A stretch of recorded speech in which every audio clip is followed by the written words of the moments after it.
Euh, Connaissez-vous la signification de Noël, les amis? Si je vous pose cette question, c'est parce que pour beaucoup, Noël, c'est l'occasion de célébrer le plus beau des cadeaux.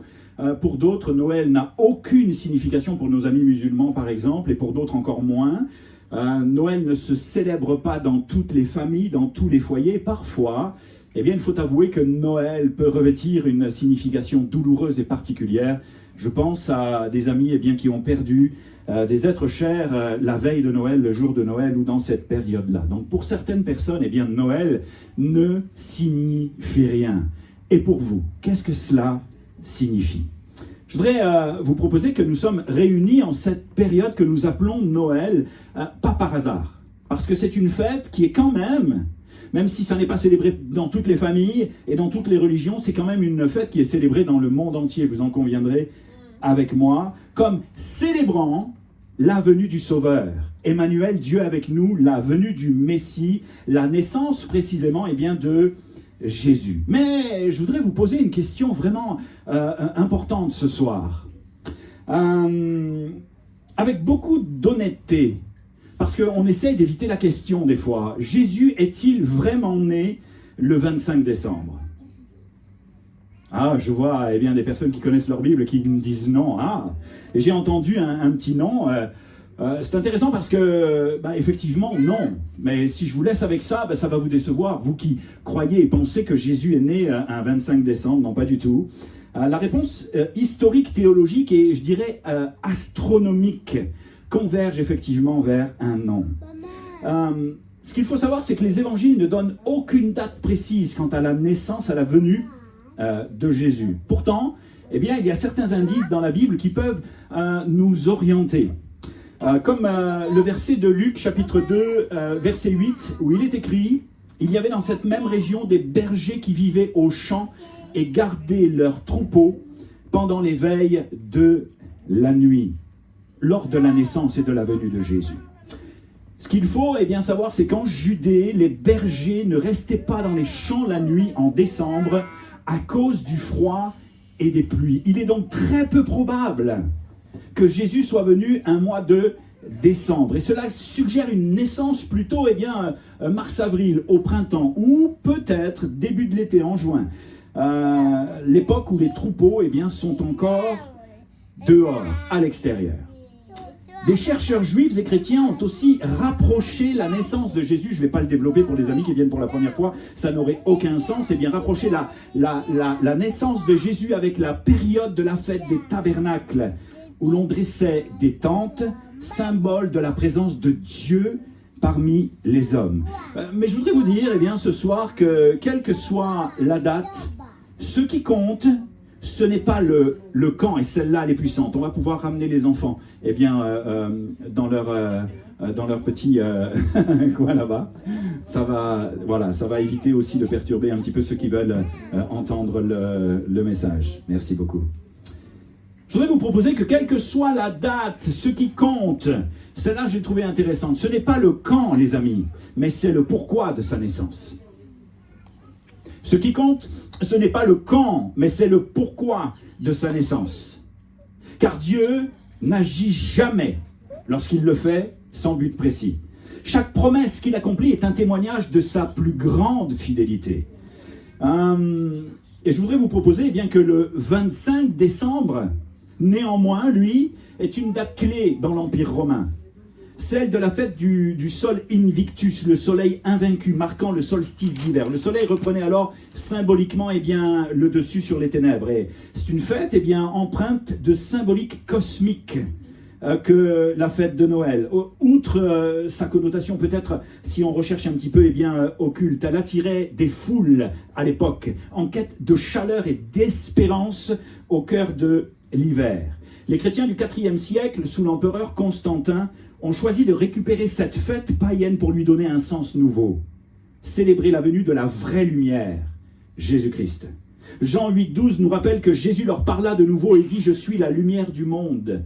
Celui qui me suit ne marchera pas dans les ténèbres, mais il aura la lumière de la vie. » Et si on applique cela à notre contexte moderne, au milieu d'une société souvent dominée par l'obscurité ou l'obscurantisme du péché, de la confusion, du relativisme moral. C'est la lumière de Jésus qui donne une orientation stable et salvatrice. Quelqu'un dira amen ce soir à ça?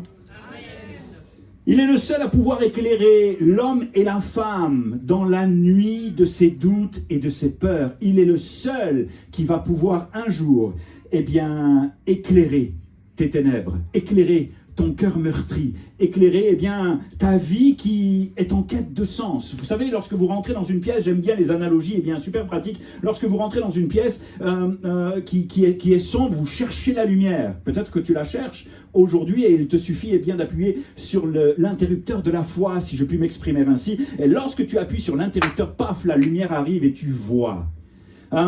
Sans Jésus, il est impossible d'y voir clair. Parce qu'il est la lumière qui nous éclaire, la lumière qui nous montre le chemin, la lumière qui donne un sens à notre vie. Et c'est ainsi que Noël revêt un sens particulier pour nous ce soir. Noël est devenu l'occasion d'annoncer que la véritable lumière a été manifestée en Jean 1,9, une lumière qui ne décline jamais et qui ne s'éteint pas. À partir du moment où tu as mis le doigt sur l'interrupteur, où tu as accepté Jésus comme sauveur et que tu as fait de lui ton ami et ton Seigneur, cette lumière vient éclairer tes ténèbres et ne te quitte jamais. Tu ne seras plus jamais dans la confusion. Tu ne seras plus jamais dans les ténèbres. Tu es certain et certaine de passer des ténèbres à son admirable lumière. Alors certes, la date peut être discutée, ce n'est pas l'objet du message.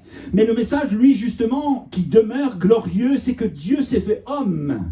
C'est ça le plus beau des messages, la plus belle des nouvelles. Dieu s'est fait homme pour nous rejoindre dans notre condition. Jean 1,14 déclare « Et la parole a été faite chair, et elle a habité parmi nous pleine de grâce et de vérité. » Noël, c'est l'accomplissement de la promesse faite à Ésaïe, car un enfant nous est né, un fils nous est donné, et la domination reposera sur son épaule. On l'appellera admirable, conseiller, Dieu puissant, Père éternel et prince de la paix, selon Ésaïe 9,5. Et ce que je voudrais semer dans vos cœurs ce soir, c'est que Noël, ce n'est pas juste un conte pour enfants. C'est pas juste un débat de date. C'est pas juste des cadeaux, on va le voir dans quelques instants. C'est l'évangile incarné.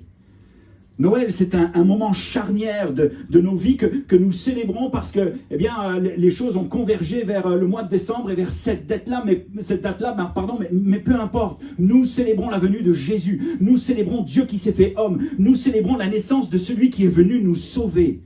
Et je dirais que sans la venue de Jésus, il n'y a pas de Noël, quelque part. Sans la naissance de Jésus, il n'y a pas de salut. Sans la naissance de Jésus, il n'y a pas de lumière. Sans la naissance de Jésus, il n'y a pas de sens pour celui qui cherche une direction pour sa vie.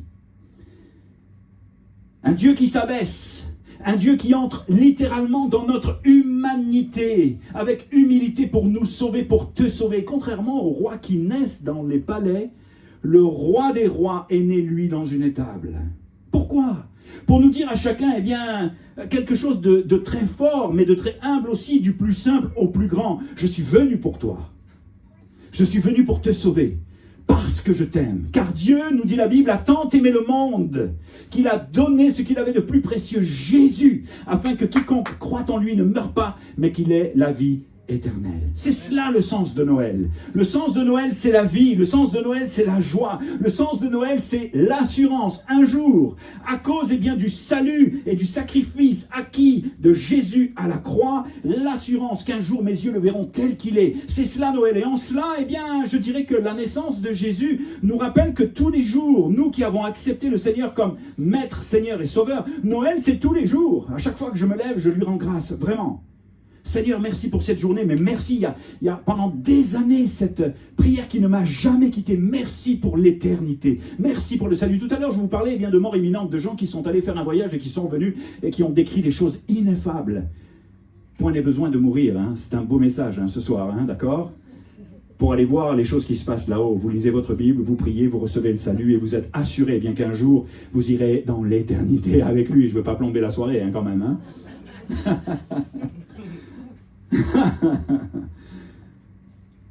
Dieu ne s'impose pas pour autant.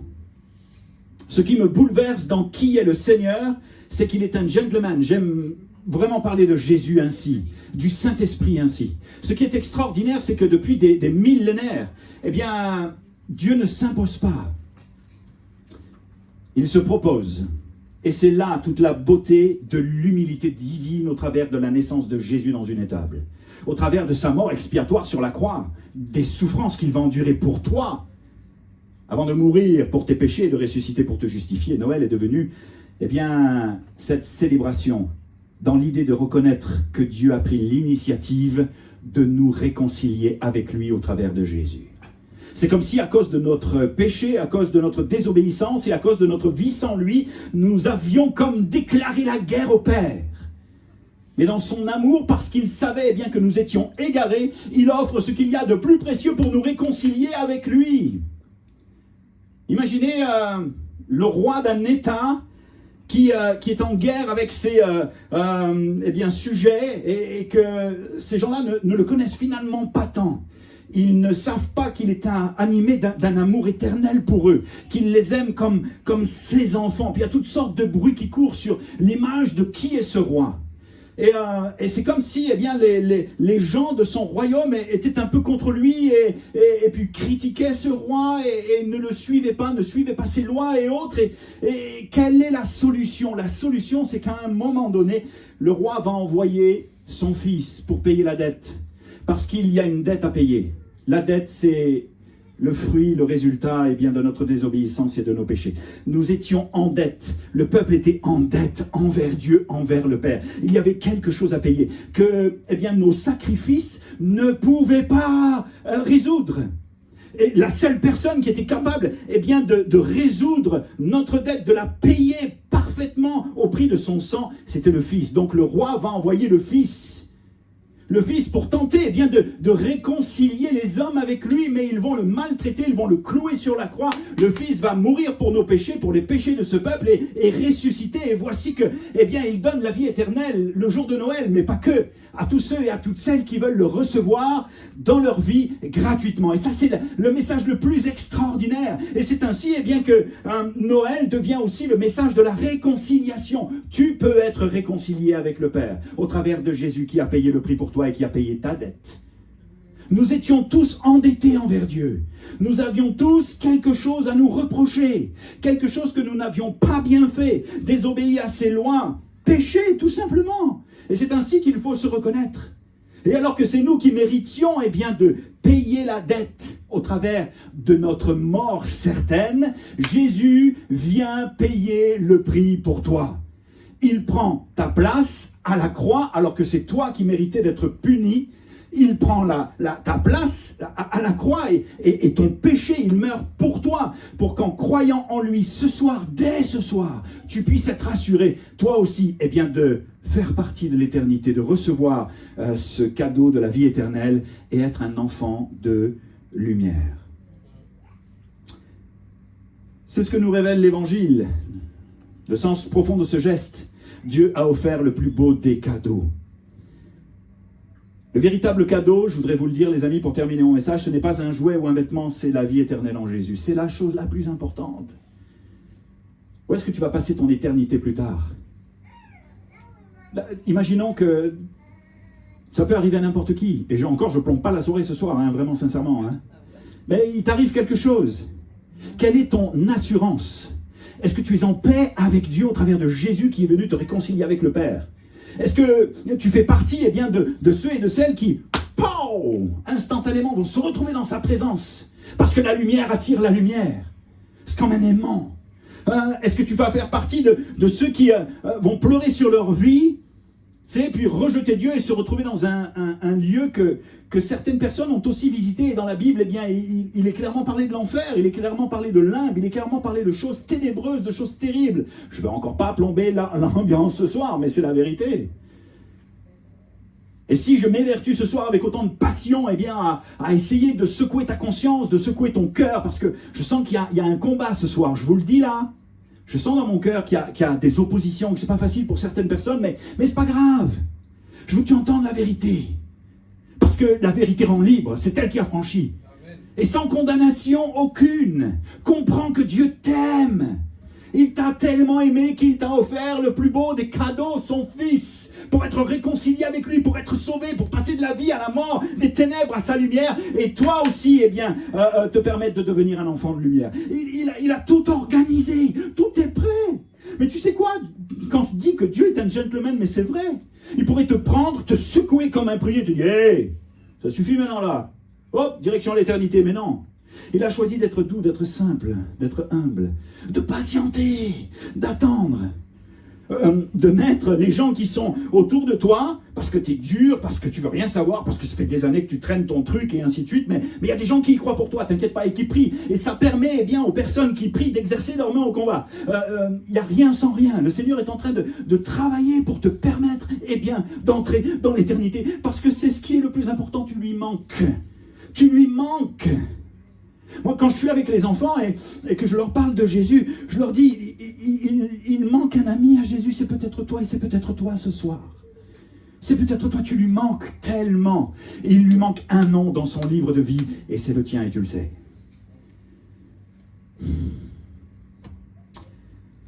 Romains 6, 23 nous dit ceci, car le salaire du péché c'est la mort, mais le don gratuit de Dieu c'est la vie éternelle en Jésus-Christ. C'est un cadeau qui ne s'use pas. C'est un cadeau qui ne se perd pas. C'est un cadeau qui ne s'étiole pas. C'est pas un cadeau qui casse, c'est un cadeau qui sauve. C'est un cadeau qui restaure ton identité, qui guérit ton âme, qui te redonne de l'espoir. Pas facile d'être chrétien, certes. Mais t'inquiète pas, le Seigneur prend soin de toi. Petite question pour terminer mon message. Combien de cadeaux ont vraiment changé votre vie? On va faire un échange de cadeaux tout à l'heure et ça va être un jeu super. Mais combien de cadeaux ont réellement changé ta vie? Combien de cadeaux ont guéri ton cœur brisé? Combien de cadeaux, à part le GPS de ta voiture, t'indique la direction, mais pas la direction vers l'éternité, la direction vers le pays ou la ville vers laquelle tu veux aller? Eh bien, ce cadeau qu'est Jésus, lui, il peut le faire. Et ce cadeau ne vient pas d'un magasin, mais d'un cœur aimant et brisé pour toi, celui de notre Père. Rien ne s'impose à toi ce soir. Je ne te propose pas de l'acheter, mais simplement de le recevoir par la foi et par la grâce. Pourquoi? Parce qu'Éphésiens 2,8 nous dit, c'est par grâce que vous êtes sauvés, par le moyen de la foi, et cela ne vient pas de vous, c'est le don de Dieu. Accepter Jésus ce soir, c'est la chose la plus simple que tu pourrais faire. C'est genre, lui ouvrir ton cœur, reconnaître ton besoin de lui.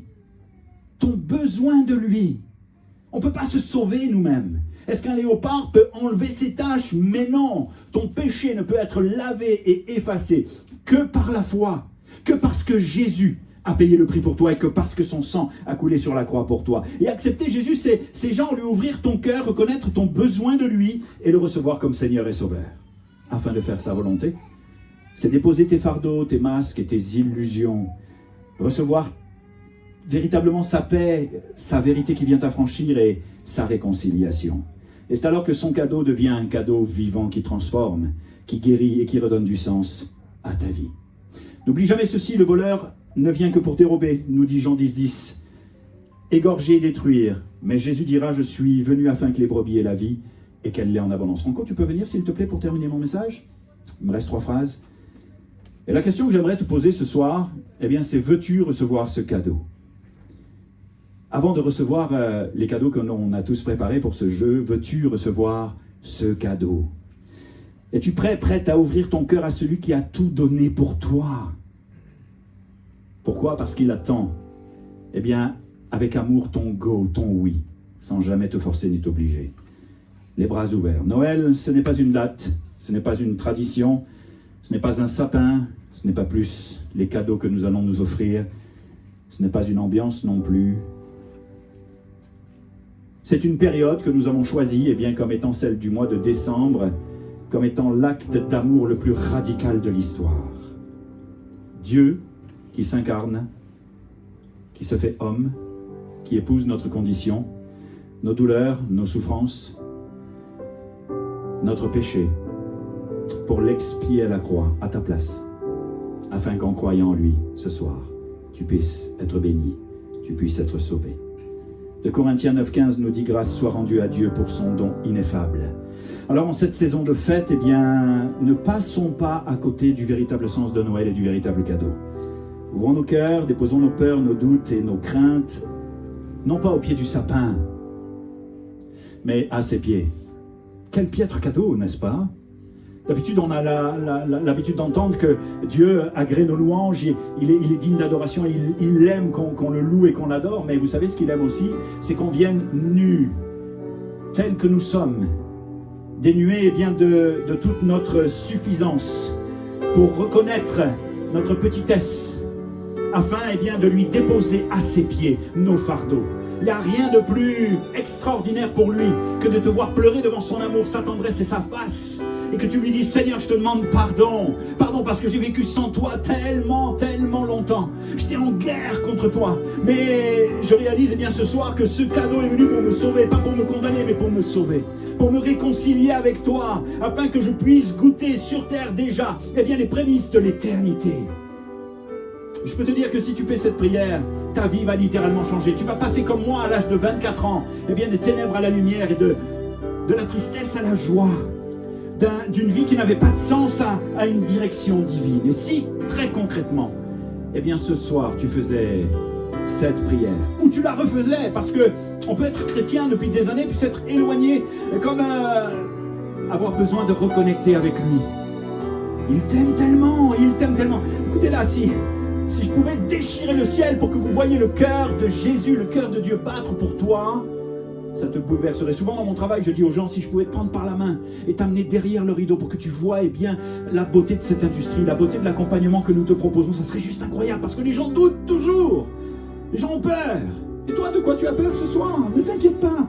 Plonge, sors de ton bateau, sors de ta zone de confort. Let's go! Pour vivre l'aventure de la foi, la plus belle aventure qu'il te soit donné de vivre, celle de l'éternité. Pardon, je suis excité ce soir. Je commençais mon message un petit peu timoré, et puis j'étais tranquille là, puis je me suis dit, mais non, let's go, on y va, c'est le plus beau message de la vie. Alors pardonnez-moi, mais lorsque j'étais au foot avec mon fils, on est allé regarder, je sais plus qui, Strasbourg contre... moi j'étais debout, puis... Tu sais, à chaque fois qu'ils avaient marqué, c'était 3-1, je crois, le match, contre Auxerre, c'est 3-0. On était là comme des fous tous les deux, tu sais. Mais moi, je veux être un fou de Dieu, un passionné de Jésus, et te communiquer la vérité et l'évangile avec passion. Point n'est besoin. Pas toujours. Mais en tout cas, c'est mon cœur, c'est mon tempérament, c'est comme je suis. Et si très concrètement ce soir, tu choisissais la vie, c'est gratuit. Rien à payer. Pas d'effort à faire, juste la foi. Juste reconnaître ta condition et lui dire, Seigneur, je te demande pardon. Est-ce qu'on ferme nos yeux ce soir pour prier? Allez, on y va ensemble. Seigneur Jésus, je te remercie. Je te demande pardon pour mon cœur passionné et pour peut-être les personnes que j'ai secouées un peu. Mais c'est comme un cri du cœur pour qu'ils ne se perdent pas. C'est comme un cri du cœur, ton cri à toi, qui crie avec tellement de tendresse, de passion et d'amour. Viens à moi. Venez à moi, vous tous qui êtes fatigués et chargés, je vous donnerai du repos. Je vais prendre soin de toi, je vais m'occuper de toi. Je vais te guérir, je vais te consoler, je vais t'encourager. Je vais faire de toi une nouvelle créature, une nouvelle personne. Et je vais surtout inscrire ton nom dans mon livre de vie. Je vais te sauver. Parfaitement. Pour l'éternité. Noël, Père, ce n'est pas juste une date, une période, une naissance comme une autre, un simple cadeau. C'est Dieu qui épouse notre condition pour venir te sauver. Alléluia. Et tu aurais été la seule personne sur cette terre avec laquelle Dieu voulait se réconcilier. Il aurait quand même envoyé Jésus pour toi. Mourir à ta place. Lui, le Saint des Saints qui n'avait rien fait, qui n'avait jamais commis aucun péché, te tend la main ce soir et te dit viens. Alléluia. Gardons les yeux fermés, les têtes baissées s'il vous plaît les amis. Je ne vais pas faire d'appel à lever les mains et ainsi de suite, mais si dans ton cœur tu le sens, alors je vais t'inviter à faire la même prière que moi, à réciter dans tes pensées cette prière discrète que Dieu entend. Pendant que Franco atténue un peu la musique, je voudrais t'inviter à faire quelque chose de puissant. Répète la même prière que moi maintenant. Seigneur Jésus, mets dans tes pensées. Seigneur Jésus, je ne savais pas tout ça. Je réalise que tu m'aimes au point d'être venu me sauver. Ce soir, je veux recevoir dans mon cœur le plus beau des cadeaux, la vie éternelle. En échange de cela, je te donne ma vie. Je te la confie. Toutes mes angoisses, mes peurs, mes craintes, mes tourments, je te les donne en échange de ton pardon, de ta guérison, de ta consolation. Je fais de toi ce soir mon Sauveur et mon Seigneur. Pardonne-moi. Pardonne-moi. Pardonne mes péchés. Les péchés qui me condamnent. Et viens me sauver maintenant. Me libérer. M'affranchir. Alléluia. Merci Jésus. Merci Seigneur. Merci Fils de Dieu. Et tout le monde dit Amen. Amen. Je vous souhaite une très très belle soirée. Ça va être le temps maintenant des festivités. Que Dieu vous bénisse, vous encourage.